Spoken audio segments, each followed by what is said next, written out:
Comment ça va YouTube? J'espère que vous allez bien. Aujourd'hui on se retrouve pour une nouvelle vidéo dans laquelle nous allons faire une critique, mesdames et messieurs.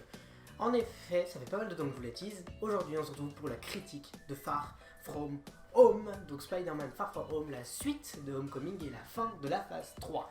Bien évidemment, comme d'habitude, comme vous le savez, les critiques, il y a une partie non spoiler et spoiler, et on démarre par la partie non spoiler. Donc dans cette partie non spoiler, on va parler un peu donc du film et de la fin de cette fin de phase 3. Je trouve que vraiment le film est puissant, le méchant est puissant, le héros tout simplement est puissant, les méchants plutôt sont puissants, etc. C'est vraiment un super film.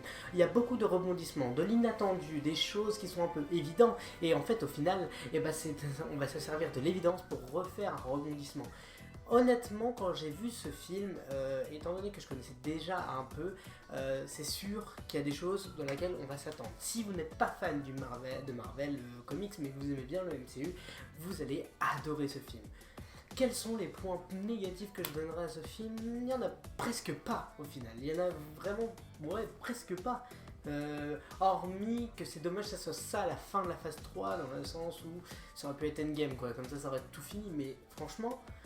c'est un super film.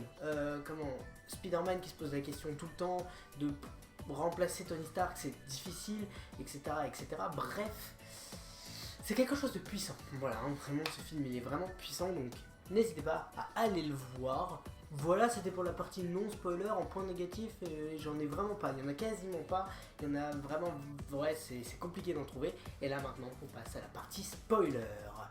Avant de passer à la partie spoiler, bien évidemment, n'hésitez pas à lâcher un petit pouce bleu, de partager cette vidéo et de vous abonner.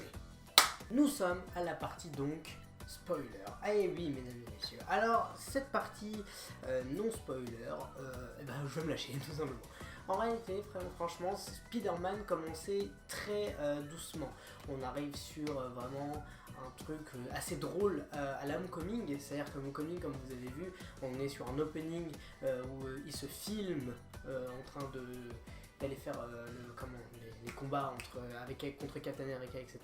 Et là, on ouvre sur un opening d'une personne qui a fait un PowerPoint de tous les Avengers et des morts, etc. Et franchement, c'était pas mal. J'ai bien aimé l'opening. Tout au long du film, on ressent l'adolescent qui est Spider-Man. On ressent cet adolescent qui n'est pas encore prêt de devenir héros, comme Tony Stark, bien évidemment.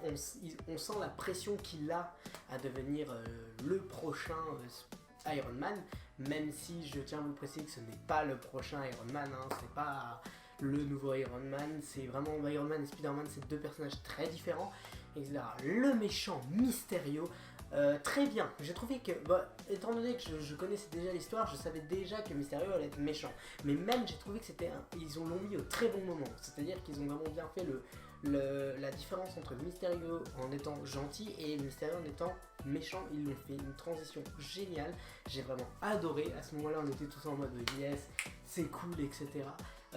Franchement il est puissant, le méchant est puissant, l'acteur qui le joue est puissant également. Je trouve vraiment que c'est un super film. Voilà les gens, c'est déjà la fin de cette vidéo, j'espère qu'elle vous aura plu. Si c'est le cas, n'hésitez pas à lâcher un maximum de pouces bleus et moi je vous dis ciao tout le monde, c'était les oreilles, ciao.